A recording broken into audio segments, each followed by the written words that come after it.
पापा के कहने पे हम आपसे दूर रहे, लेकिन अब हमसे जबरदस्ती नहीं बर्दाश्त हो पाएगी। बेटा तुम्हारी पापा हमारी सुनते कहाँ हैं? हमारा बस चलता तो हम तुमको दूर जाने ही नहीं देते। पापा पापा हाँ बेटा। पापा, गुड़िया दीदी को नहीं जाना है, आप मान जाओ ना। तुम दोनों मिलकर का पट्टी पढ़ा रहे हो प्रतिमा को? अरे हाँ? हम लोग का पट्टी बढ़ाएंगे?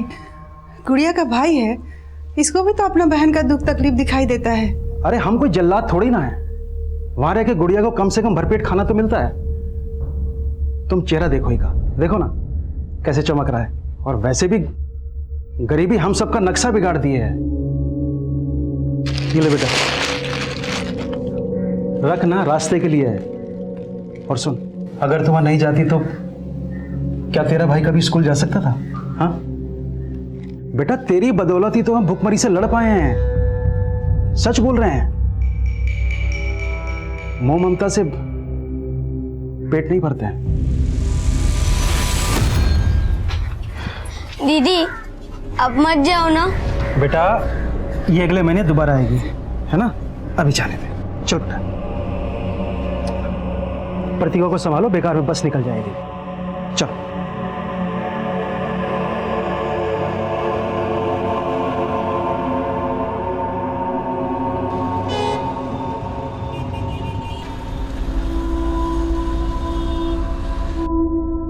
चलो दिव्यांश, अब जल्दी से अपना नाश्ता फिनिश करो। नहीं, मुझे नहीं खाना है ये, मुझे नूडल्स खाना है। नूडल्स बनाने का टाइम नहीं है मेरे पास, यही खाना पड़ेगा। चलो खाओ। दीदी आप आ गई, मुझे नूडल्स खाना है। नमस्ते मैडम। नमस्ते भैया। थैंक गॉड गुड़िया तुम आ गई। दिव्यांश को तो तुम्हारी आदत ही हो गई है, मेरे हाथ का बना तो नाश्ता भी नहीं करता ये। अरे ब्रजेश, कैसे हो? नमस्ते मालिक, बस कृपा है आपकी। ब्रजेश भैया, गुड़िया के बिना तो हमारा घर ही अधूरा है। गुड़िया ने भी हमको बताया कि कैसे एक माँ के जैसा ख्याल रखती हैं आप इसका। नीता, मैं जा रहा हूँ, नाश्ता करवा के भेजना। नहीं साहब, हमारी बस का टाइम हो रहा है, बस हमारा काम हो जाता था। ओह हाँ हाँ, तो पकड़ो।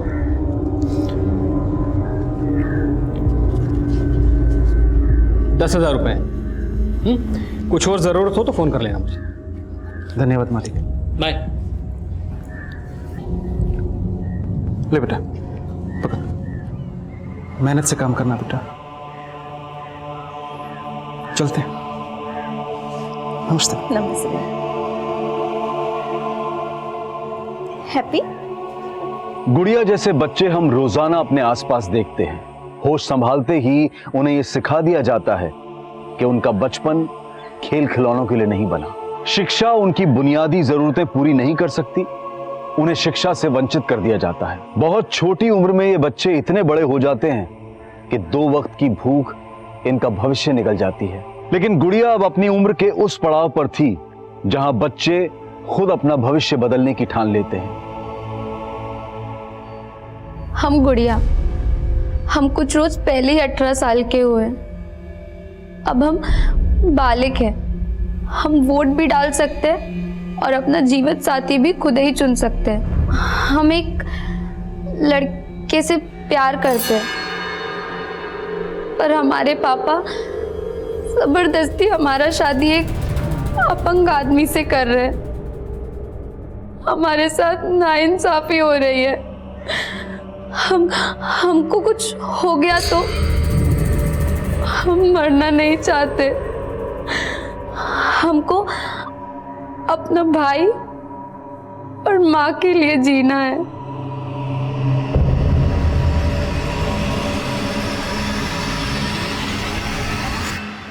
Hello and welcome to my show Ritesh live.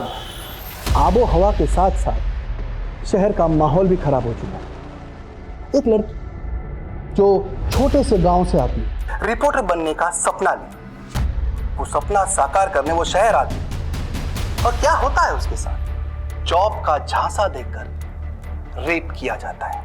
आज मैं बेनकाब करने आया हूं उस टीवी चैनल के मालिक वीरेंद्र कक्कड़ को।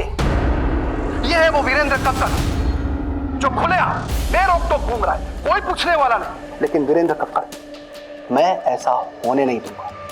आई चैलेंज यू वीरेंद्र कक्कड़ कि उस लड़की को इस शो के माध्यम से मैं इंसाफ दिलाऊंगा।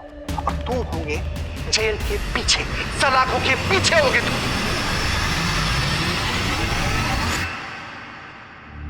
I'm so sorry I'm late. बोलो सुजाता, मेरे पास ज़्यादा वक्त नहीं है। क्यों?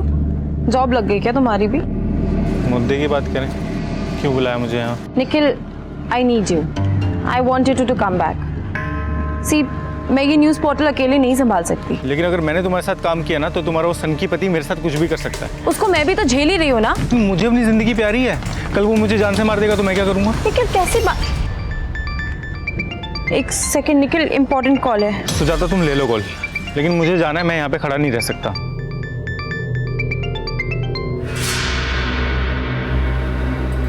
कैसी हो सुजाता? आपने मेरा हाल चाल पूछने के लिए तो कॉल नहीं किया होगा ना वीरेंद्र सर? ये एटीट्यूड इसलिए तो नहीं कि तुम्हें रितेश की बीवी होने का गुरूर हो गया? पहचान तो मुझे तब भी नहीं मिली सर जब मैंने आपके साथ काम किया था, और ना ही मैं चाहती हूँ कि लोग मुझे रितेश की वजह से पहचाने। देखो सुजाता, तुम्हारा एम्बिशन मझधार में है और तुम्हारा पति ओवर एम्बिशियस है। मुझे बदनाम करने की कोशिश कर रहा है, उसे वहीं का वहीं रोक दो, मैं तुम्हारा कोई ना कोई फायदा करा दूंगा। हम मियाँ बीवी जरूर हैं सर, पर वो एक अलग कश्ती पे सवार है, मैं नहीं रोक सकती अब उसे।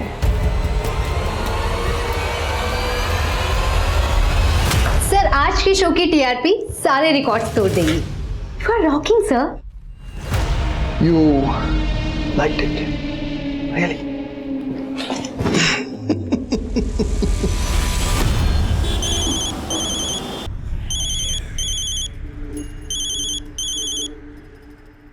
हाँ ब्रजेश बोल।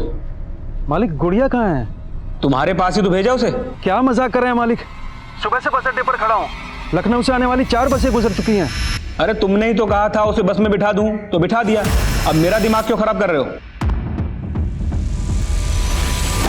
प्लीज छोड़ दो मुझे, प्लीज।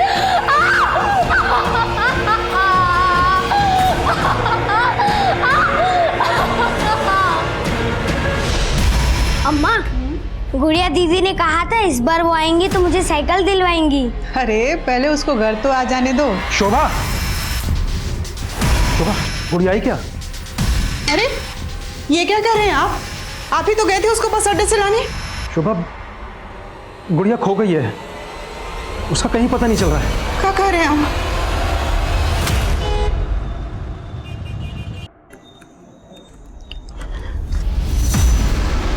कहाँ थे तुम? मैं कब से तुम्हें फोन कर रही हूँ, तुम मेरा फोन क्यों नहीं उठाते हो?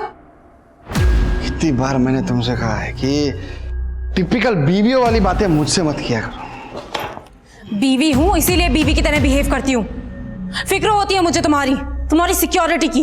और तुमने क्या किया आज शो पे?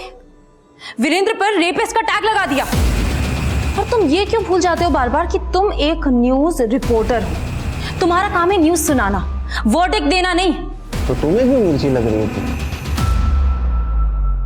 पुराने रिलेशन याद आ गए क्या? I'm telling you, mind your tongue.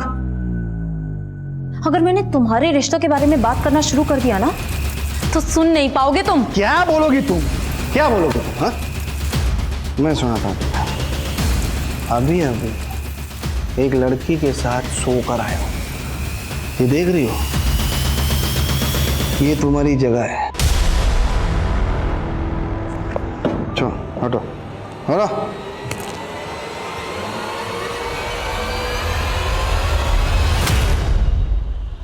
अब मैं कुछ समझने वाला नहीं हूँ। सीधे सीधे बताओ, तुमने हमारी गुड़िया को कहाँ गायब करके रखा है? ब्रजेश, आवाज नीचे करके बात करो। पहले तो उसे लेने आए नहीं, अब वो खो गई है तो यहाँ कर बकबक कर रहे हो। बकवास आप कर रहे हैं, आपने उसे किसी बस में चढ़ाया ही नहीं है। अरे मैं तुम्हें कितनी बार समझाऊं कि मैं खुद उसे गोरखपुर की बस में बिठा कर आया था। हाँ चलो बैठ जाओ, पीछे बैठना भाई। सुन, आ जाओ। ये लड़की गोरखपुर जाएगी, सीट खाली है? हाँ साहब, बहुत सीट खाली है। सुन, ये लड़की ना अकेली जाएगी तो थोड़ा ध्यान से लेके जाना है। अरे कोई दिक्कत नहीं, चलो आओ, बिठा देते आओ। तुम्हारा फोन आने के बाद मैं खुद जाके उस बस के कंडक्टर से मिला। उस कंडक्टर ने मुझे बताया कि उसने गुड़िया को गोरखपुर बस स्टैंड उतार दिया था। अब तुम यहाँ खड़े होकर ड्रामा मत करो। तुम्हें तो छोड़ूंगा नहीं, बता रहा हूँ। मेरा कॉलर पकड़ता है, तुझे तो मैं अंदर कराऊंगा। अंदर तो मैं तुम्हें करवाऊंगा। जा रहा हूं मैं भी पुलिस के पास, समझे? जाना तो अब ये क्या मुसीबत आ गई अचानक से? अरे ये गुड़िया के लालची बाप की कोई चाल है, हमसे पैसे ऐंठना चाह रहा है ये। Hello and welcome to my show Ritesh live. एक आरोपी, एक रेप का आरोपी मुझे धमकी दे रहा है। वीरेंद्र कक्कड़ के हायर किए हुए लोग इंडिया के बाहर से मुझे धमकी भरे कॉल कर रहे हैं। अब मेरी ही नहीं, मेरी वाइफ की जान भी खतरे में। अब मैं आपको सुनाता हूं वो इंटरनेशनल कॉल्स की रिकॉर्डिंग। ध्यान से सुन। ये वीरेंद्र कक्कड़ की बैंड बजाना छोड़ दे, वरना अच्छा नहीं होगा तेरे साथ। क्या कर लोगे तुम? वो तुझे जल्दी पता चल जाएगा। सुना आप लोगों ने? ये है उस वीरेंद्र कक्कड़ की सच्चाई। हेलो। ये तुम्हारा पति टीआरपी के लिए कुछ भी कर सकता है ना? वाकई में इंटरनेशनल कॉल्स आई थी उसको? आई डोंट नो, इसलिए फोन किया था। नहीं, एक्चुअली मैंने तुम्हारे प्रपोजल के बारे में थोड़ा सोचा। क्या हम लोग मिल सकते हैं?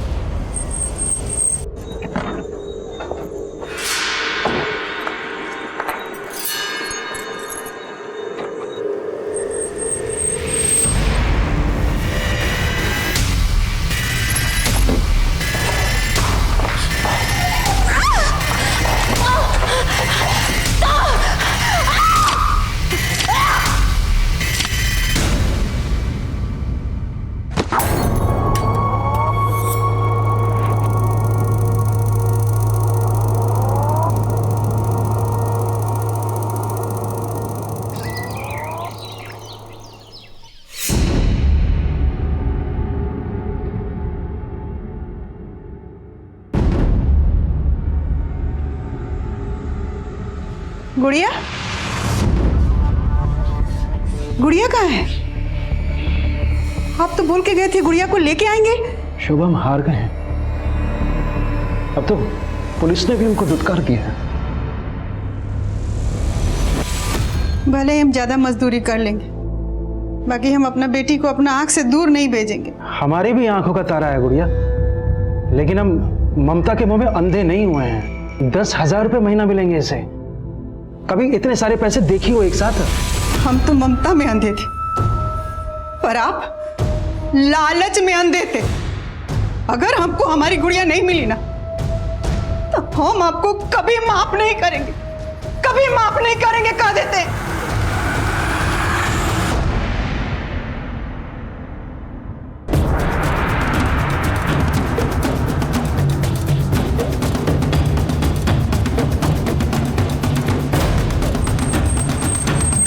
तिवारी, बाहर सीसीटीवी चेक करो, मॉनिटर्स कहाँ हैं?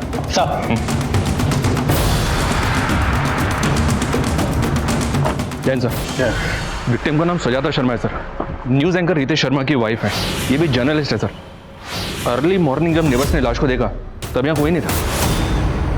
सुजाता का पति रितेश कहाँ है? रितेश को इन्फॉर्म किया है, पहुँचने वाला होगा। सर, घर से सीसीटीवी के डीवीआर गायब है। What? मतलब ये एक प्लान मर्डर है, इसलिए कत्ल करने के बाद कातिल डीवीआर अपने साथ ले गए।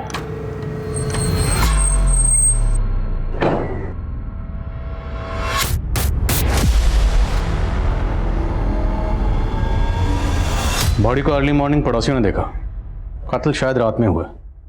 रात को आप कहाँ थे? देखिए sir, I am a busy man. थक गया था तो रात को स्टूडियो में ही सो गया। और वैसे भी सुजाता 2 दिनों से लखनऊ में थी ही नहीं। सुजाता अगर 2 दिन से लखनऊ में नहीं थी तो कहाँ थी? अमन को माँ के पास छोड़ दिया। काम के लिए जा रही हूँ, 2 दिन लग जाएंगे। मुझे नहीं पता वो कहाँ गई थी। अब देश दुनिया की खबर रखते हैं, लेकिन आपकी खुद की बीवी कहाँ है 2 दिन से, वो आपको पता ही नहीं? देखिए सर, वो अपने सीक्रेट्स मुझसे शेयर नहीं करती थी। कैसे secret? I don't know sir. वो एक जर्नलिस्ट थी और अपना नया न्यूज़ पोर्टल लॉन्च करने वाली थी। शायद ये बात वो मुझसे छुपाना चाहती, एज इफ आई केयर। ये बात जानने में मुझे कोई इंटरेस्ट नहीं था। आपकी बीवी का कत्ल हुआ है, कत्ल किसने किया, क्यों किया, ये जानने में तो इंटरेस्ट होगा आपका। देखिए, घुमा फिरा के बात मत करिए। तो सीधा सवाल पूछेंगे आप मुझसे? जानते ना मुझे कौन हूं मैं? वीरेंद्र कक्कड़ ने धमकी दी है मुझे। तो आपको लगता है आपकी बीवी सुजाता को वीरेंद्र कक्कड़ ने मरवाया? हिंदी में बोला था मैंने, शायद आपको समझ में नहीं आया। सर, सुजाता को फोन ऑन हुआ। उसने लास्ट कॉल किसी निखिल को किया था रात को 10 बजे। निखिल? जी सर। निखिल कौन? निखिल सुजाता के लिए उसके नए न्यूज़ पोर्टल में काम करता था। इनफैक्ट निखिल और सुजाता वीरेंद्र कक्कड़ के न्यूज़ चैनल में काम कर चुके हैं पहले भी। Sir I think Virendra Kakkar Nikhil को भी यूज़ कर सकता है। जर्नलिस्ट सुजाता मर्डर केस एक हाई प्रोफाइल केस था जो तुरंत खबरों में छा गया। पुलिस डिपार्टमेंट से एक्स्ट्रा प्रेशर था और सुजाता का कत्ल इतनी सफाई से किया गया था कि पुलिस को क्राइम सीन से कातिलों का कोई भी सुराग नहीं मिला था। ये रितेश मुझे बदनाम करने के लिए अपने शो में कुछ भी बक रहा है। ये इंटरनेशनल कॉल्स, ये धमकियां सब ढकोसला है उसका। तो रितेश की इन हरकतों से तकलीफ तो होती होगी आपको, लेकिन मैं उसकी बीवी का मर्डर क्यों करवाऊंगा? और अगर मैं रितेश के तरीके से बात करूं तो ये भी कह सकता हूं कि रितेश ने खुद उसकी बीवी का मर्डर किया है और मुझे बदनाम करने के लिए मुझे घसीट रहा है। लेकिन बिना सबूत के क्यों कहूं मैं ऐसा? पर आप सुजाता को कॉल तो कर रहे थे और उसके जरिए रितेश को खामोश करवाना चाहते थे। हो सकता है सुजाता को मरवाने का मोटिव भी हो आपके पास। अगर आपको ऐसा लगता है तो ढूंढ लीजिए मेरे खिलाफ कोई सबूत। सर मैंने और सुजाता ने वीरेंद्र सर का चैनल बहुत पहले ही छोड़ दिया था। मैं तो वीरेंद्र सर के टच में भी नहीं हूँ। लेकिन सुजाता के मर्डर से पहले तुमने उसे कॉल किया था, क्या बात हुई थी? सर सुजाता अपना न्यूज़ पोर्टल लॉन्च करना चाहती थी। वो चाहती थी कि मैं उसके लिए काम करूं। लेकिन तुम तो उसी के साथ काम करते थे ना? नहीं सर, मैंने 1 महीना पहले उसके साथ काम करना छोड़ दिया था। क्यों? क्योंकि सर उसके न्यूज़ पोर्टल में मुझे अपने लिए कोई फ्यूचर नजर नहीं आ रहा था। 3 दिन पहले ही तो आई थी वो यहाँ अमन को मेरे पास छोड़ने के लिए। पर सुजाता गई कहाँ थी? कुछ तो बताया होगा उसने। माँ, आप 2 दिन अमन को संभालोगे प्लीज? मुझे ना एक बहुत जरूरी काम से बाहर जाना है। पर बेटा रितेश को यहाँ धमकियां मिल रही हैं और तुम शहर छोड़ के बाहर जाना चाहती हो? कहीं कुछ? माँ, कुछ नहीं है, आप परेशान मत हो। ये सब ना उसकी शो की कहानियां है। लेकिन तू जा कहाँ रही है? इलाहाबाद। इलाहाबाद में कहाँ गई थी? पता नहीं, बताया नहीं उसने। सुजाता इलाहाबाद गई, लेकिन इस बारे में उसने अपने पति रितेश को कुछ नहीं बताया। तो क्या वो रितेश से कुछ छुपा रही थी? मेरी बेटी की जिंदगी में रितेश से छुपाने के लिए कुछ भी नहीं था। तो क्या रितेश की जिंदगी में कुछ ऐसा है जो वो छुपा रहा है? रितेश की जिंदगी में बहुत कुछ छुपाने के लिए है, लेकिन एक पत्नी के आगे पति के राज छुपते नहीं। किस तरह के राज की बात कर रही हैं? ये देख रही हो, ये तुम्हारी जगह है। Are you okay? Of course, क्या हुआ?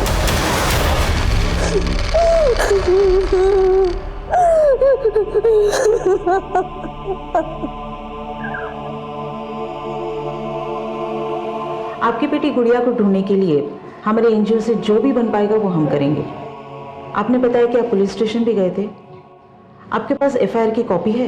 एफआईआर तो उस दरोगा ने लिखी नहीं मैडम, उल्टा गुड़िया के बारे में अनाप शनाप बातें कर। आपकी बेटी जवान है, किसी के साथ अफेयर होगा उसका, भाग गई होगी। ये कैसी बातें कर रहे हैं साहब आप? वकील साहब गायब किए हमारी बेटी को। आपको पता है आप किस पे आरोप लगा रहे? इस शहर के सबसे बड़े लॉयर है वो। देखो लोग ना, तुम्हारे और रितेश की भी जो कुछ भी चल रहा है उसकी सारी जानकारी हमने ऑलरेडी निकाली, इसलिए हमसे कुछ भी छुपाना मत।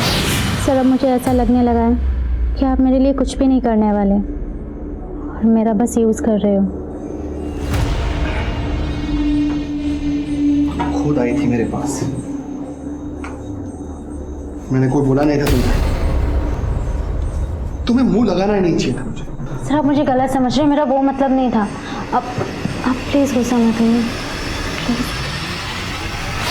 सर मैं इस चैनल में एक अच्छी पोस्ट पाना चाहती थी। सुजाता मैम की जगह लेने का मेरा कोई इरादा नहीं था और ना ही रितेश सर मुझे वो जगह देने वाले थे। तो मतलब ना प्यार मिला ना पोस्ट, तो सोचा रितेश की बीवी को मरवा कर उसकी जड़ें हिला दूं। सर उनकी जड़ें बहुत मजबूत हैं, उसे मैं क्या कोई भी नहीं हिला सकता। देखिए ऑफिसर, आप बार बार भूल रहे हैं कि मैं क्या चीज़। यही तो जानना है कि आप क्या चीज़ है। इतना कॉन्फिडेंस, लेकिन मेरी पर्सनल लाइफ में घुसने की कोशिश मत करना। घुसना तो पड़ेगा क्योंकि कत्ल का मकसद आपकी पर्सनल लाइफ में ही है। अच्छा, अगर आपके अफेयर के बारे में आपकी बीवी को पता चल जाता तो? उसे पहले से सब कुछ पता था। इनफैक्ट ऑफिसर, मेरे और मेरी बीवी के बीच में रिलेशनशिप मियाँ बीवी जैसा था ही नहीं। और सुजाता कौन सी दूध की धुली हुई थी, वो मेरी तरफ से बिल्कुल फ्री थी। अब आप ये भी कहोगे कि कत्ल के 2 दिन पहले सुजाता अपने लवर से मिलने गई होगी? हो सकता है। अगर आपको पता नहीं तो मैं बता दूं कि वो निखिल के साथ रिलेशन में थी। वीरेंद्र के साथ काम करते हुए शायद उसके साथ भी रिलेशन बना लिया हो।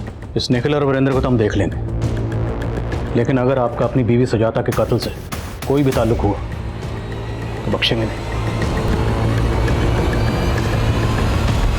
एक न्यूज एंकर और एक जर्नलिस्ट के तौर पर रितेश एक प्रतिष्ठित हस्ती था, लेकिन जो लोग समाज में जागरूकता फैलाने का काम करते हैं कई बार उनकी असलियत विपरीत भी होती है। रितेश की निजी जिंदगी की हकीकत उसे अपनी पत्नी सुजाता के मर्डर का प्राइम सस्पेक्ट बना रही थी, लेकिन पॉलिटिशियन वीरेंद्र सिंह और सुजाता के साथ सुजाता के न्यूज पोर्टल में काम करने वाला निखिल भी पुलिस की रडार में थे। लेकिन लखनऊ के सुजाता मर्डर केस से गोरखपुर का गुड़िया मिसिंग केस एक 4 साल पुराना केस था। एफआईआर के मुताबिक 4 साल पहले गुड़िया लखनऊ से गोरखपुर जाते हुए लापता हुई थी, मगर 4 साल के इस अंतराल के बीच की एक कड़ी खुद सुजाता मर्डर केस के इन्वेस्टिगेटिंग ऑफिसर भी थे। 4 साल पहले उस ऑफिसर का भी गुड़िया मिसिंग केस से सामना हुआ था। कहिए वंदना जी, कैसे याद किया? करीब 1 हफ्ता पहले आपके थाने में गुड़िया नाम की लड़की की कंप्लेंट आई थी। गुड़िया? जी। केस बहुत सीरियस है। वो 18 साल की बच्ची 1 हफ्ते से मिसिंग है। उसके फादर में एफआईआर लिखवानी चाहिए तो एफआईआर लिखवी नहीं गई। आई एम सरप्राइज कि ये आपके थाने में हुआ है। वंदना जी, मैं 1 हफ्ते के लिए कोलकाता गया था। लेट मी चेक, मैं आपको थोड़ी देर में कॉल बैक करता हूँ। सुप्रिया सर, 1 हफ्ता पहले किसी गुड़िया नाम की लड़की की मिसिंग कंप्लेंट आई थी। गुड़िया? सर, उस दिन एक आदमी आया था अपनी बेटी गुड़िया की मिसिंग कंप्लेंट लिखवाने। साहब, हमारी बेटी गुड़िया, इसे गायब कर दिया साहब। ऐसे कैसे गायब हुई? आप बैठिए आप और तसल्ली से बताइए क्या हुआ। वो एफआईआर लेकर मेरे कैबिन में आओ। सर, एफआईआर तो लिखी नहीं मैंने। क्यों? सर, एफआईआर तो तब लिखता ना जब लड़की गायब होती। वो तो अपनी मर्जी से चली गई थी। तो मैं कैसे पता कि लड़की अपनी मर्जी से कहीं गई? लड़की के फादर ने एनजीओ में कंप्लेंट की है और तुमने बिना किसी सीनियर ऑफिसर को कंसल्ट किए खुद ही डिसाइड कर लिया। सर, मुझे लगा कि व्हाट लगा? अब मुझे लग रहा है तो मैं सस्पेंड कर दूं। सॉरी सर, गलती हो गई मुझसे। सुप्रिया, मुझे गुड़िया की पूरी डिटेल चाहिए तुरंत। सर, प्लीज मुझे जाने दो। प्लीज छोड़ दो मुझे। प्लीज जाने दो। प्लीज जाने दो मुझे, प्लीज।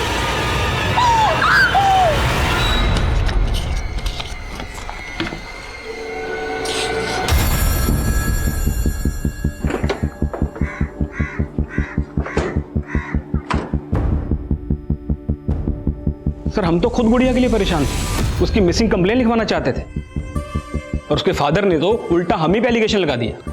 लेकिन अगर गुड़िया के फादर ने कुछ किया होता तो एनजीओ क्यों जाता? सर, मैं आपको बता रहा हूं, पक्का उसके बाप ने ही उसे कहीं छुपा कर रखा है और अब हमें फंसाकर हमसे पैसा ऐंठना चाह रहा है। एक नंबर का लालची आदमी है सर। वो पैसे के लिए कुछ भी कर सकता है। इवन वो गुड़िया उससे खुद तंग थी। इस बार जब वो आई तो उसने अपनी तकलीफ हमसे शेयर भी की। साहब, इस बार जब हम गांव गए तो हमारे पापा हमारी शादी की जिद पकड़ ली। वो हमारा शादी एक अपंग आदमी से करवाना चाहते हैं। और इस बारे में तुम्हारी माँ का क्या कहना है? साहब, वो भी इस बात का विरोध कर रही, लेकिन पापा किसी की नहीं सुनते। और जब इस बारे में मैंने ब्रजेश से बात करनी चाहिए तो वो उल्टा मुझसे पैसे मांगने लगा गुड़िया की शादी करवाने की। साहब, 1 साल से वो आप लोगों की सेवा कर रही है। उसकी शादी में कम से कम 1 लाख की तो मदद करनी चाहिए आपको साहब। अरे कैसे बाप हो तुम? अपनी बेटी की शादी उसकी मर्जी के खिलाफ एक अपंग आदमी से कर रहे हो। साहब, एक बात बोले, अगर आप बुरा ना माने तो ये हमारा घर का मामला है और आप दखल मत दीजिए। सर, मैं तभी समझ गया था कि उस आदमी को समझाना नामुमकिन है और ये बात तो वो कभी बर्दाश्त नहीं करता कि उसकी लड़की उसकी मर्जी के खिलाफ किसी दूसरे लड़के से शादी करे। तो दूसरा लड़का कौन? उसके गांव में कोई लड़का था जिसे वो पसंद करती थी। लेकिन वो लड़का कौन है? इसके बारे में तो गुड़िया ने हमें ज्यादा नहीं बताया, पर कल उसका बाप कोई बखेड़ा खड़ा ना करे इसके लिए मेरे कहने पर गुड़िया ने एक वीडियो रिकॉर्ड किया। हम कुछ रोज पहले ही 18 सालों के हुए। अब हम बालिग हैं। हम वोट भी डाल सकते हैं और अपना जीवन साथी भी खुद ही चुन सकते हैं। लेकिन ये वीडियो रिकॉर्ड करके आप क्या करना चाहते थे? सर, अगर ब्रजेश गुड़िया पर दबाव डालकर उसकी शादी कहीं और करता तो एक्शन लेने के लिए कोई प्रूफ तो चाहिए था ना। लेकिन अगर आपको गुड़िया के फादर के इंटेंशन पर शक था तो आपने गुड़िया को गांव जाने ही क्यों दिया? सर, एक्चुअली गुड़िया अपनी माँ और भाई से मिलना चाहती थी और वो ब्रजेश, वो तो सर मुझे फेस भी करना नहीं चाहता था, इसलिए इस बार उसको लेने भी नहीं आया। मुझे बोला कि मैं गुड़िया को बस में चढ़ा दूं। सर, अगर आप चाहें तो मेरे दोस्त रतन से कंफर्म कर सकते हैं वो भी मेरे साथ आया था गुड़िया को बस स्टैंड तक छोड़ने। जी हाँ सर, मैं और अशोक हम दोनों साथ में उस लड़की को बस में चढ़ाने गए थे। तो अशोक के घर अक्सर आते जाते हो या उस दिन खास इसी काम की वजह से गए थे? नहीं सर, दोस्त हैं हम दोनों, एक दूसरे के यहाँ आते जाते रहते हैं। उस दिन जब मैं अशोक के घर गया तो वो गुड़िया को लेके बस में बैठाने जा रहा था। ऐसे में हम अकेले वहाँ क्या करते, इसलिए हम भी उसके साथ चले गए। हाँ साहब, वो वकील साहब खुद आए थे और इस लड़की को बस में चढ़ा के चले गए। तुझे कैसे पता वो वकील पहले से जानता था? नहीं साहब, वो उस दिन अपना कार्ड दिए थे हमें। सुनिए, मेरा कार्ड है, इस पर मेरा नंबर लिखा है। अगर लड़की को कोई भी परेशानी हो तो मुझे कॉल कर। साहब, हमको तो लगा कि वो अपना कार्ड देके हमको धौस दिखा रहा था कि उस लड़की को कुछ होना नहीं चाहिए। अब तो हमें सफाई दे रहा है कि वकील की डर की वजह से तूने बच्ची के साथ कुछ नहीं किया। आप गलत समझ रहे हो साहब, हमने तो उस लड़की को अगले दिन सुबह 7 बजे गोरखपुर के बस अड्डे पे छोड़ दिया था। वहाँ पे इस आदमी को देखा था? नहीं सर। सर, वो गुड़िया का बाप बोल रहा था कि वो सुबह 5 बजे से बस स्टॉप पर खड़ा था। मालिक, गुड़िया कहाँ है? मैंने गोरखपुर पुलिस से भी कोऑर्डिनेट किया, पर वहाँ कोई भी सीसीटीवी नहीं है। कंडक्टर की बातों का भरोसा मत करो, खुद तहकीकात करो। वो लड़का कौन है जिससे गुड़िया प्यार करती है? सर, गुड़िया मोबाइल नहीं रखती थी, लेकिन अगर उसका अफेयर था तो भी इसके बाप का मोटिव बड़ा स्ट्रांग है। हाँ साहब, ये सच है कि गुड़िया के पापा ने गुड़िया का रिश्ता एक अपाहिज लड़के से तय कर दिया था। साहब, गुड़िया इस रिश्ते से बिल्कुल खुश नहीं थी। गुड़िया किसी और लड़के से प्यार करती थी। वो लड़का कौन है? कोई और लड़का? नहीं साहब, ऐसा कुछ नहीं था। तो फिर आपकी गुड़िया ऐसा क्यों बोल रही है? हम एक लड़के से प्यार करते हैं। लेकिन गुड़िया ने हमें कभी नहीं बताया कि वो किसी और लड़के को पसंद करती है। साहब, हमको थोड़े मालूम था गुड़िया किसी के साथ चक्कर था। हमको पहले मालूम हुआ होता तो उसके बाप को शगुन के पैसे नहीं देते। शगुन? कैसा शगुन? शादी के नाम पर अपनी बेटी का सौदा कर रहा था तू? नहीं साहब। जतिन ने सब बता दिया। तेरी बेटी से शादी करने के बदले में वो तुझे 1 लाख रुपए दे रहा, 25,000 एडवांस भी दे चुका था। शगुन, गुड़िया शादी के लिए राजी नहीं हुई तो उसे गायब करवा दिया? नहीं साहब, वो वकील गायब किया हमारी गुड़िया को। तो तेरी बेटी गुड़िया तेरे खिलाफ क्यों बोल रही है? हम एक लड़के से प्यार करते हैं, पर हमारे पापा जबरदस्ती हमारा शादी एक अपंग आदमी से कर रहे हैं। साहब, ये सब कुछ फर्जी है। तू तो सच्चा है ना? तो बोल, गुड़िया कहाँ है? हम नहीं पता सर। पता लगाओ सर। गुड़िया कहाँ गायब थी, ये पहेली अब भी बरकरार थी और पुलिस को वो लड़का भी नहीं मिल रहा था जिससे गुड़िया का अफेयर था। लेकिन 4 साल बाद सुजाता की जिंदगी में रितेश के अलावा भी कोई था। मैं कुछ नहीं छुपा रहा हूँ सर, मैं सच कह रहा हूँ। मेरा सुजाता के साथ सिर्फ प्रोफेशनल रिलेशन था, इसके अलावा मेरी उससे कोई और बात नहीं होती थी। सुजाता, ये देखो ना, ये लोगो कैसा लग रहा है? लोगो अच्छा लग रहा है, पर आई फील पोर्टल ना लोगो से फेमस नहीं होता। हमें लॉन्च के लिए कुछ ऐसा मसाला तैयार करना चाहिए ना जो धमाल मचा दे। ये धमाल वमाल सब रितेश को सूट करता है। तुम तो रियलिज्म में बिलीव करती हो ना? करती थी, अब नहीं। मिला ही क्या है मुझे रियलिज्म से? कब से हूं मैं जर्नलिज्म में? And where am I? Ritesh ने कितना पीछे छोड़ दिया है मुझे। You know what, I want to work on my unique project. Ritesh ना मुझे अपने पैरों की जूती समझता है और मुझे उसके पैरों तले से जमीन खिसका दे रही है। सुजाता, इट्स ओके यार। All the details tomorrow. Carry, मैं तो वैसे भी ऊपर जा रहा था। What carry on? क्या बकवास क्या कर रहे हो तुम? एक्सप्लेनेशन देने की कोई जरूरत नहीं सुजाता। सर, वो रितेश सबको अपने जैसा समझता है। मैंने आपको पहले बताया नहीं, लेकिन अब आपको बता रहा हूँ। सिर्फ उसकी वजह से ही मैंने सुजाता के साथ काम करना बंद किया, क्योंकि मुझे लगता था कि वो सुजाता का गुस्सा मेरे ऊपर निकालेगा। तुमने बताया कि सुजाता अपने पोर्टल की लॉन्चिंग से ही धमाल मचाने वाली थी। ऐसा क्या हाथ लगा था उसके? I am so excited to meet you this time, क्योंकि इस बार मैं फुली प्रिपेयर्ड हूँ। तुम्हें पता है, मुझे वो भी मिल गया है जिसकी मुझे तलाश थी। सर, उसके बाद उसका मर्डर हो गया। तो ये सब तुमने हमें पहले क्यों नहीं बताया? सर, मैं डर गया था सर, मुझे लगा कि वो रितेश इस मर्डर केस में मुझे फंसाने की कोशिश जरूर करेगा। ये निखिल वाकई डरा हुआ है, स्मार्ट बन रहा है। हो सकता है ये भी सुजाता के साथ इलाहाबाद में। लेकिन सर, उस दौरान निखिल की फ़ोन लोकेशन इलाहाबाद की नहीं थी, और सर इलाहाबाद से एक इन्फॉर्मेशन मिली है कि सुजाता इलाहाबाद के किसी न्यू शांतनु होटल में ठहरी हुई थी। मनीष, तुम खुद इलाहाबाद जाओ और पता करो कि सुजाता वहां किस किससे मिली। निखिल के मुताबिक वो किसी न्यूज़ को लेकर एक्साइटेड थी। अगर ऐसा है तो उसके फ़ोन या लैपटॉप से कोई ना कोई लीड मिल सकती है।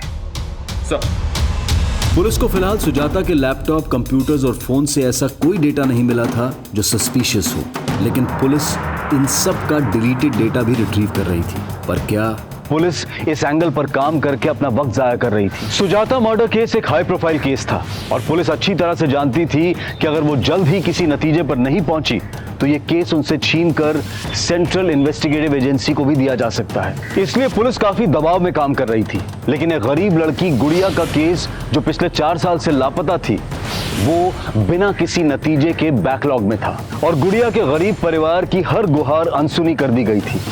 पर ऐसे कई रहस्य थे जो उजागर ही नहीं हुए थे और ऐसे कई किरदार थे जो इस रहस्य को एक नया मकाम देने वाले थे। बाकी क्या हुआ? सब ठीक तो है? बाबा, पेट में दर्द हो रहा है। अरे सुबह से कुछ नहीं खाया है तूने। जा हाथ मुंह धोआ, हम खाने का बंदोबस्त करते हैं।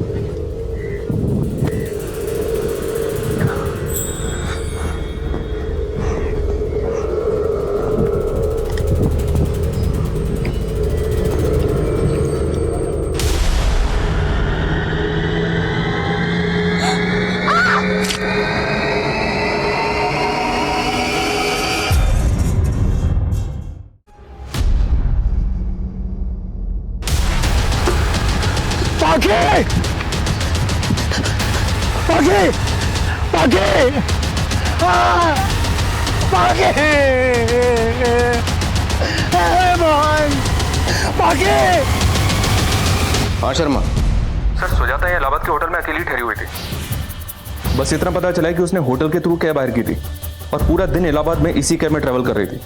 कैब के ड्राइवर का पता लगा लिया मैंने। हाँ साहब, सुजाता मैडम जब तक उस होटल में रुकी हमारी टैक्सी से सफर की।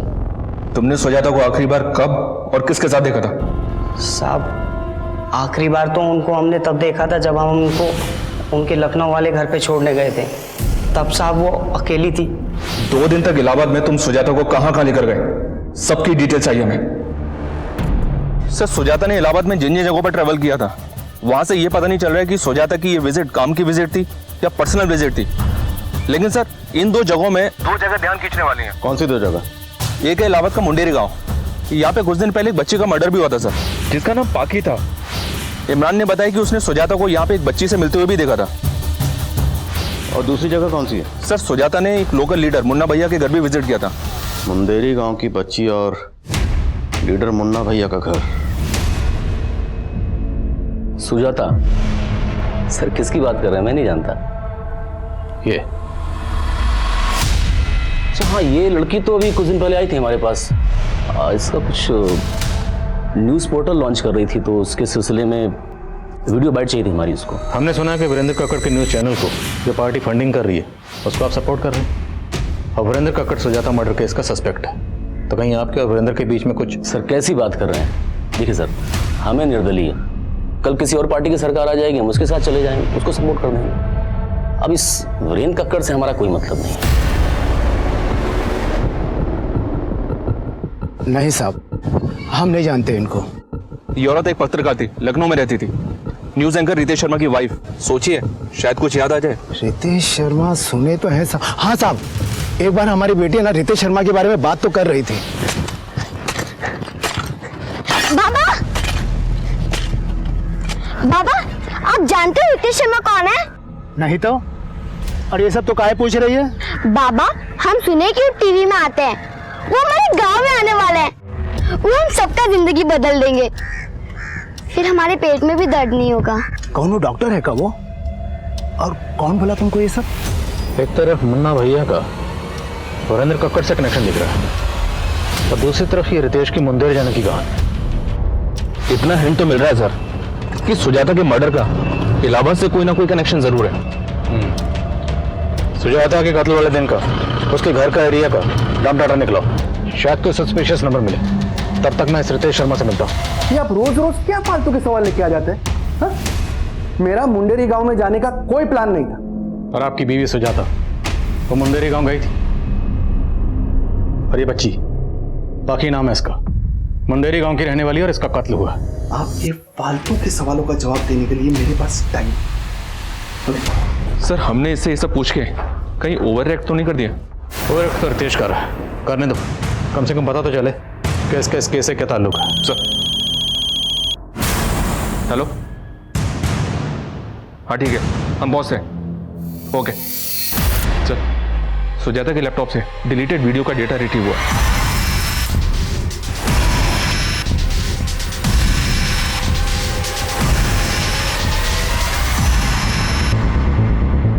काफी औरतें और बच्चियां इस वीडियो में, और शायद आदमियों को भी बंदी बनाकर रखा गया।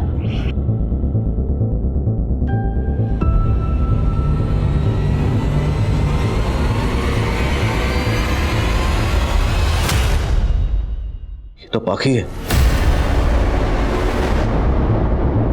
बेटा वो कहाँ लेके गए थे आपको? क्या किया उन लोगों ने आपके साथ?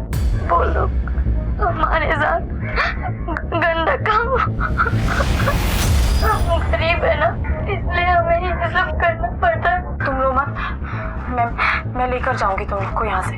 कैसे? आप कौन हो? आप रितेश शर्मा को जानते हो, वो जो टीवी में न्यूज सुनाते हैं? शायद ये आवाज सुजाता की होगी, उसने स्टिंग ऑपरेशन किया होगा।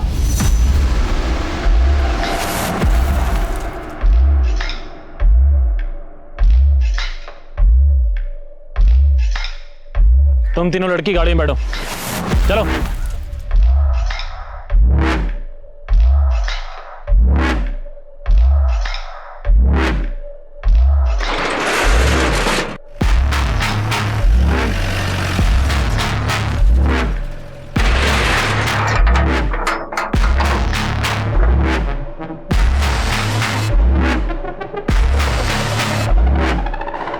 यहाँ पे कोई बड़े लेवल का क्राइम चल रहा है, ह्यूमन ट्रैफिकिंग या सेक्स एक्ट या कुछ और। Right sir. और सर ये जगह पाकी के गांव मुंडेरी के आसपास की हो सकती है, लेकिन अगर इन लोगों को पता चल गया कि हम इस जगह का पता लगा रहे हैं तो ये अलर्ट हो जाएंगे, और पाकी के फादर से पूछने का रिस्क भी नहीं ले सकते। इसलिए जो करना चुपचाप करना, चुपचाप गुपचाप। ये सब किसी बड़े अपराध की तरफ इशारा कर रहा था, लेकिन अपराध था क्या, इसका पता लगाना इतना आसान नहीं था। वहीं पुलिस सुजाता के घर के एरिया का डंप डेटा भी खंगाल रही थी। सर सुजाता की हत्या वाली रात उसके घर के आसपास इलाहाबाद का एक नंबर एक्टिव था, और उस दिन ये नंबर इलाहाबाद से लखनऊ की तरफ ट्रेवल हुआ था, लगभग सुजाता के नंबर के साथ। मतलब जिस रात सुजाता का कत्ल हुआ उस रात कोई सुजाता का पीछा करते हुए इलाहाबाद से लखनऊ तक आया। किसका नंबर है? ये सर रतन सिंह नाम है इसका, ये मुन्ना भैया का भांजा है, पता किया मैंने। आई थिंक मैंने इस बंदे को पहले भी कहीं देखा है। नाम क्या बताया? रतन सिंह। मैं इस बंदे को मिला, नजर रखो इस पे, लेकिन उठाना मत, क्योंकि इसे उठा के हमें मुन्ना भैया को अलर्ट नहीं करना। Okay sir. Good morning sir, इतने वक्त के बाद याद किया आपने? सुप्रिया, तुम्हें 4 साल पहले का वो गुड़िया मिसिंग केस याद है? उसी दौरान मेरा ट्रांसफर हो गया था। जी सर। सर वो केस तो अभी भी अनसॉल्व है, और उसके बारे में अब तो बात भी नहीं होती। मुरली, उस केस के जितने भी सस्पेक्ट हैं मुझे सबकी फोटो चाहिए, भेज सकते हो? बिल्कुल सर।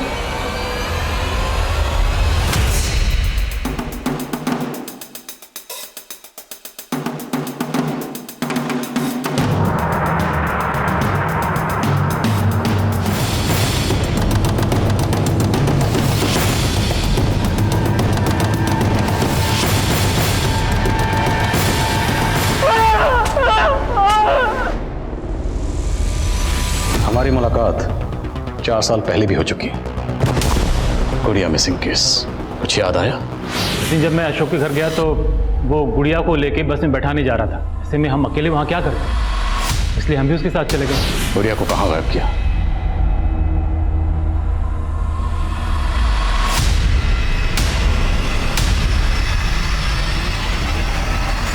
मैं गुड़िया को कोई नुकसान नहीं पहुंचाना चाहता था सर, लेकिन उसे मुन्ना भैया से नहीं बचा पाए। मुन्ना भैया कॉन्ट्रैक्ट अगर एक बार मिल जाए ना। कौन है? ये आया है, मेरे बच्चे। आया है तब तो तुम्हें कोई दिक्कत नहीं होनी चाहिए ना। और वैसे भी तुम्हारी बीवी और बेटा तो बाहर गए हुए हैं, ना भाई, बच्ची है। देखो, इस बच्ची के बदले मोटा कॉन्ट्रैक्ट दिलाऊंगा तुमको।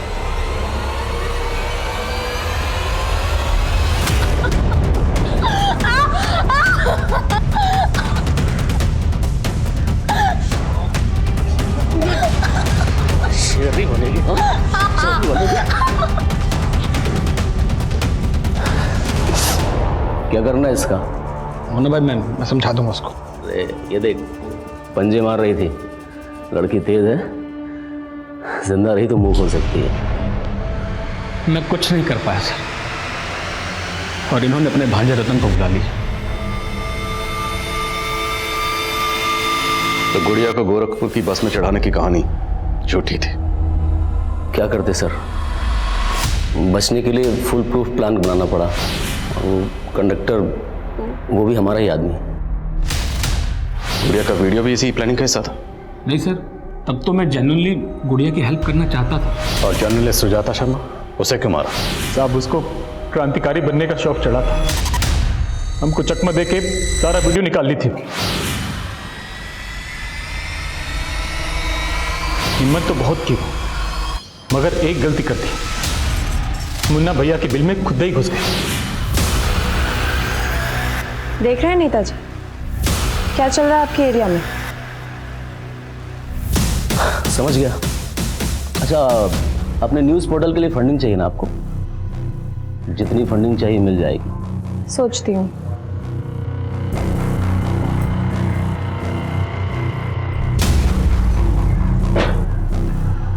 ए मामा, हमको नहीं लगता यहाँ पर ये फंडिंग के लिए आई थी। इतना सब कुछ रिकॉर्ड करके लाई है। अभी जो आप बात किए ना, वो भी रिकॉर्ड कर ली होगी, ताकि आपको ऑन द फेस आरोपी दिखा सके।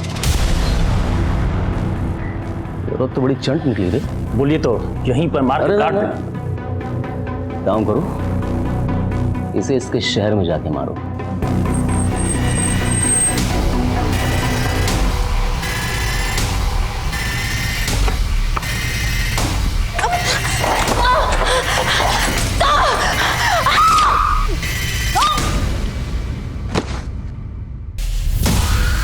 उसको मार के हम सारा वीडियो डिलीट कर दिए और सीसीटीवी का डीवीआर लेके भी भाग गए। उन आदमियों को बंधक बना के क्यों रखा था? वो हमारे बंधुआ मजदूर है। खेती का इतना ज़मीन है, मजदूरों का हमेशा समस्या बना रहता है।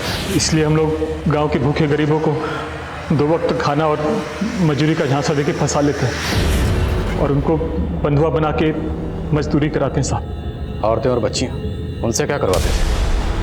औरतों और बच्चियों से मजदूरी के अलावा अलग अलग ग्राहकों के पास बेच के पैसा कमाते थे साहब, और उनको मजबूर करते हैं कि अगर वो धंधा नहीं करेंगी तो मजदूरी भी नहीं देंगे उनको। तिवारी,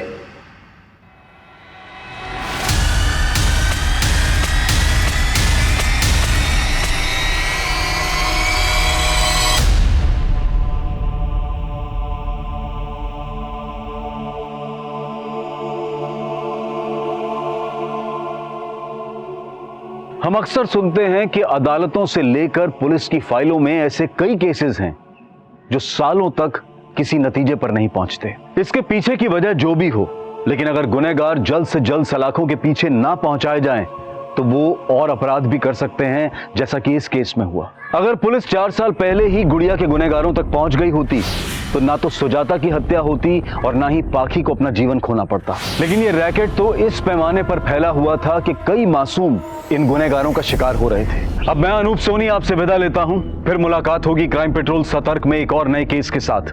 तब तक अपना और अपने परिवार का ख्याल रखें, सतर्क रहें, सुरक्षित रहें और देखते रहें क्राइम पेट्रोल सतर्क। जय हिंद।